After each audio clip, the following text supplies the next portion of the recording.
इसके nano grooves पाए जाते हैं। देखिए मैंने जो माइक्रो हेयर्स बनाया हुआ है, नीचे लिखा हुआ है नैनो ग्रूव्स।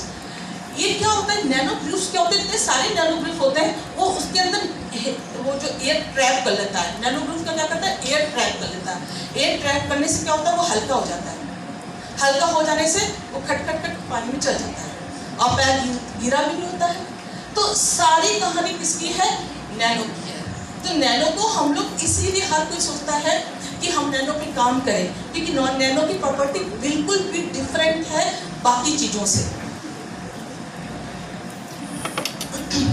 अब आप लोग सोचते हैं ना, ये आपने देखा होगा ना कि मकड़ी जो ये बनाती है ना, ये जाले ना, ये भी सिर्फ कुछ नहीं है, इस सुप्रा मॉलिक्यूलर ऑर्गेनाइजेशन होता है।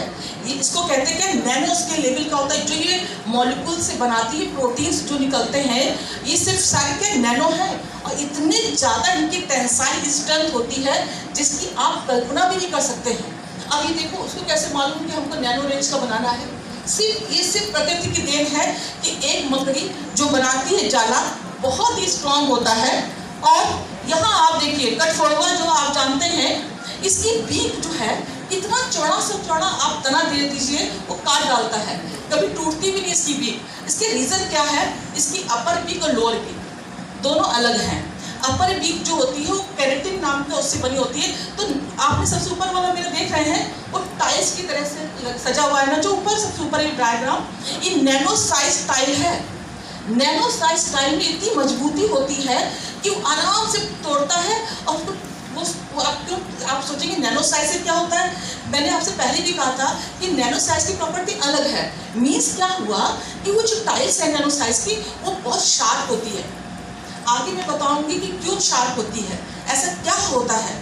तो नैनो साइज टाइल्स की जो भी जो बनती होती है ना, वो इतनी शार्प एज होती है, टूटती भी नहीं है, बहुत स्ट्रांग होती है, आपकी आयरन से भी बहुत ज़्यादा स्ट्रांग होती है इसकी बीक। और जो नीचे होती है, वो नीचे वाली बीक जो होती है ना, द इंटीरियर बीक, वो नैनो साइज बोनी फाइबर्स की बनी होती है।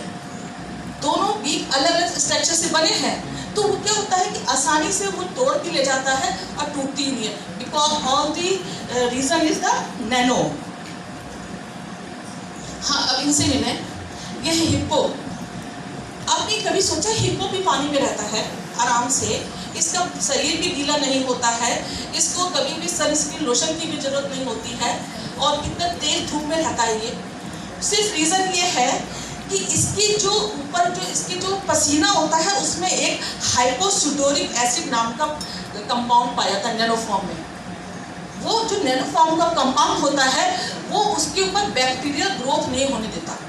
हाइपोसुडोरिक एसिड नाम का कंपाउंड इसके ऊपर पानी में रहने के बावजूद भी इसके ऊपर कोई भी फंगल इंफेक्शन या बैक्टीरियल इन्फेक्शन नहीं होने देता। और जो वो कंपाउंड है क्या करता है, जब यूवी रेज आती है ना, उसको आसानी से एब्जॉर्ब करके हटा देता है। तो उसको कोई भी यूवी रेज से भी प्रॉब्लम है नहीं है, और ना ही वो भीगता है। इसीलिए तो इसीलिए कहते हैं कि ये सारी नैनो की प्रॉपर्टी है। टाइम को देखते हुए हम अपने स्लाइड्स को थोड़ा आगे बढ़ाते हैं, है ना। टाइम का मुझे ध्यान देना है, 20 मिनट में मुझे ख़त्म करना है। मैं ये बताना चाहूँगी कि नैनो टेक्नोलॉजी जो है ये बहुत पुरानी है। इसका उदाहरण देखिए, आप देखेंगे ग्रीक के समय में कितने हज़ार साल पहले की बात बता रही हूँ आपको, 4000 साल पहले की बात बता रही हूँ। ये लोग अपने बालों को रंगते थे। आज हम बालों को रंगते हैं तो क्या कहलाते हैं, हिना। और तब क्या लोग करते थे, जो लेड सल्फाइड होता था, तो जैसे मान लिया लेड सल्फाइड हमारा वाइट कलर का है या कुछ भी येलो थोड़ा सा है, वो उस पत्थर को इतना खींचते थे कि नैनो रेंज में आ जाता था वो पत्थर, और नैनो रेंज में आके वो ब्लैक कलर में चेंज हो जाता था। आप बोले क्यों, तो मैंने पहले से बताया था कि नैनो प्रॉपर्टी में कलर भी अलग हो सकता है, स्ट्रेंथ भी अलग हो सकती है, हर चीज़ अलग हो सकता है। तो वो लोग घिस घिस के उस पत्थर को अपने बालों को रखते थे। दूसरा जो ये बाबा रामदेव ने सोना चांदी चंद्रास चलाया है, वो लोग भी जानते थे पहले कि ये नैनो जो सिल्वर और नैनो गोल्ड होता है, वो एंटी बैक्टीरियल प्रॉपर्टी रखते हैं, क्योंकि ये पुराने ज़माने में ये नैनो गोल्ड नैनो सिल्वर को ये लोग पिया करते थे। उस समय भी इनको ग्रीक के लोगों को मालूम था, या आप पीछे लोग इजिप्ट के लोग थे, उनको मालूम था कि नैनो में चेंज। अब आप इस एक बात दिमाग में आती कि नैनो में चेंज कैसे करते थे। उस समय की जो नैनो में चेंज करने का तरीका सिर्फ था, मैकेनिकल स्ट्रेंथ, मैकेनिकल जो एक मशीन के द्वारा चीज़ों को चेंज करते थे, क्योंकि इनके पास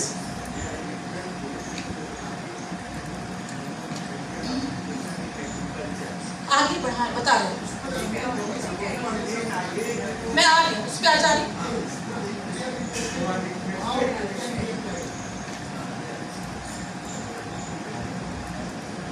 थोड़ा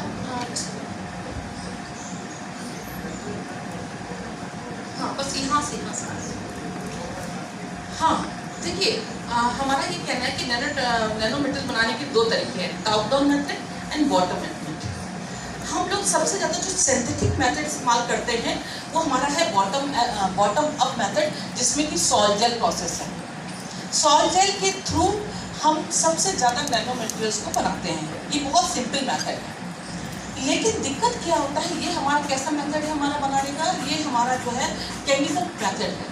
इसमें कुछ केमिकल्स रह जाते हैं जिसको कि मेडिसिन में हम नैनो मटेरियल का इस्तेमाल नहीं कर पाते हैं। इसीलिए एक नया क्या ये मेथड चल रहा है आजकल, जिसको कहते हैं ग्रीन मेथड। ग्रीन मेथड क्यों हमने बनाया है, क्योंकि हमको इसको एग्रीकल्चर में भी इस्तेमाल कर सके, इस नैनो मटेरियल को हम एग्रीकल्चर में इस्तेमाल कर सके।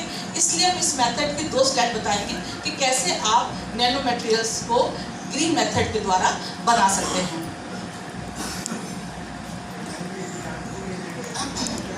हाँ, बस ये हमारा ग्रीन मेथड है। किसी भी प्लांट के एक्सट्रैक्ट में हम किसी भी मेटल को, जैसे हमको सिल्वर का नैनो पार्टिकल बनाना है, सदाबहार के प्लांट के एक्सट्रैक्ट में हमने सिल्वर नाइट्रेट मिला दिया और सीधे हमारे रिडक्शन प्रोसेस के द्वारा क्या बन गया, नैनो पार्टिकल। मेरे कहने मतलब है एग्रीकल्चर में जब भी किसी नैनो मटेरियल का इस्तेमाल करिएगा वो ग्रीन मेथड के द्वारा ही बना के इस्तेमाल करिए, ठीक है।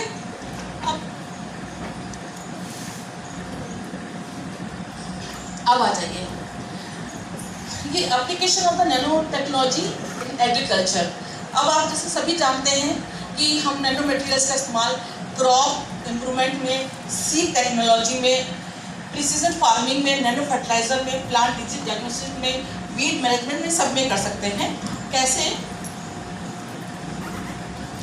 इन्होंने कहा है कि अगर हम चाहें तो नैनो टेक्नोलॉजी के द्वारा हम अपना जो है प्रोडक्टिविटी इंक्रीज कर सकते हैं, quality of the soil nano material के हेल्प से बढ़ा सकते हैं, स्मार्ट मॉनिटरिंग कर सकते हैं, कैसे, नैनो सेंसर के द्वारा, स्प्लिटिंग प्लांट ग्रोथ कर सकते हैं किसी फंजीसाइड्स या पेस्टिसाइड्स के द्वारा। हम लोग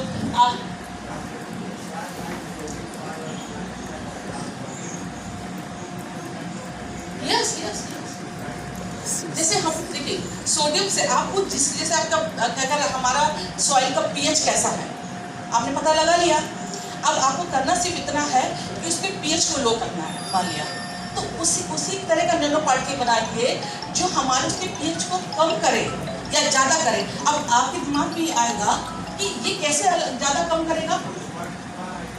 देखिए हमारा तो बिल्कुल सोडियम आप ये आप पे डिपेंड करता है कि किस तरह का है। हमारा काम है सिर्फ नैनो मटेरियल डेवलप करना, ठीक है। हमें आप बता सकते हैं कि आपको पीएच क्या करना है, कैसे करना है, क्या कैरियर इस्तेमाल करना है, कार्बन नैनो ट्यूब्यूल्स की तरह थ्रू करना है, सेंसर लगा के करना है। सबसे पहले ये पता लगाना है इसका पीएच है कितना, जो ठीक है। अब आपका पीएच पता लग गया,